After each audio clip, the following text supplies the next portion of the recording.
وعلیکم السلام۔ اصل میں بہت بڑے فتنے میں یہ پڑ گئے ہیں،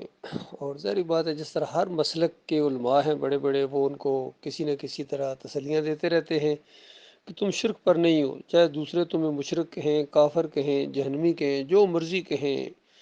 تم ایماندار ہو، تم بالکل جنتی ہو۔ یہی تسلیاں بریلوی دے رہے ہیں، اعلیٰ حضرت دے رہے ہیں، دیتے رہے ہیں اپنے مریدوں کو، عبد القادر جیلانی یہی دیتے رہے، یہی جناب دیوبند کی علماء دیتے رہے، سلفیوں اور حنبلیوں اور اہل حدیثوں کا تو کہنا ہے کیا، وہ تو موحد اپنے آپ کو کہتے ہیں۔ یہ سب کچھ یہی کر رہے ہیں، بالکل وہی چیز اب محمد حنیف کے لوگ اپنی جماعت والوں کو دھوکہ دیتے ہوئے کر رہے ہیں، اشاعت و توحید و سنت والے بھی یہی کرتے رہے کر رہے ہیں۔ تو یہ بہت بڑا فتنہ بن گیا، یہ پوری طرح ایک گروپ بن گیا ہے، پوری طرح مقلد، اندھا مقلد، اور ایک فرقہ مسلک یہ ایک وجود میں آیا ہے، اور ذرہ برابر ان کے اوپر قرآن کا کوئی اثر نہیں ہوتا ہے، اور فہم و فراست سے بالکل آری ہیں۔ جس طرح یہ فاجون صاحب کی تقریر سنی ہے، دیکھیے پہلے ایک ایک چیز کو بیان کر رہا ہے کہ اللہ کے حقوق میں، اختیارات میں کوئی شریک نہیں ہے، اور سجدہ صرف اللہ کا حق ہے۔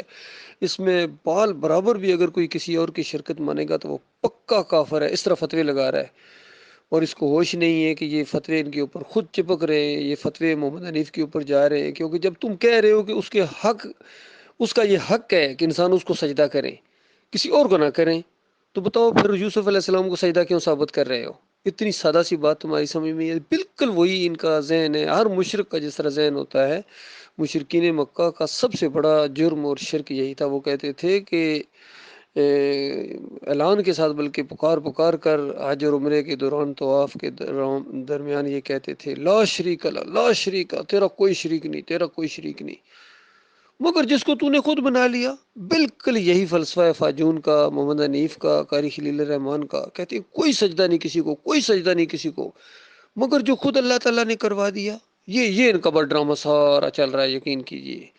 اور ان کے سارے لوگ اسی کو اب بیان کر رہے ہیں، اسی فتنے کے اندر پڑ گئے ہیں۔ ٹھیک ہے بھائی، کوئی اب ہم کیا کر سکتے ہیں، ہم نے جو بتانا تھا ان کو بتا دیا ہے، اور بتاتے رہیں گے، اور اب یہ جانے اور ان کا کام جانے، جو اس شرک پر مرے گا وہ آگ کے اندر اترتا چلا جائے گا۔ محمد حنیف وہاں پہلے سے موجود ہوگا، ایک دوسرے پر لعن طعن کریں گے، اور اس وقت ان کو پتہ چلے گا ہم ان لوگوں کے کتنے خیر خواہ تھے، اور کتنا ان کو موقع ملا تھا، لیکن انہوں نے ہر موقع کو ضائع کر دیا۔ اب اپنے اپنے نصیب کی بات ہے، ابھی ہم کچھ نہیں کر سکتے ہیں اس کے علاوہ۔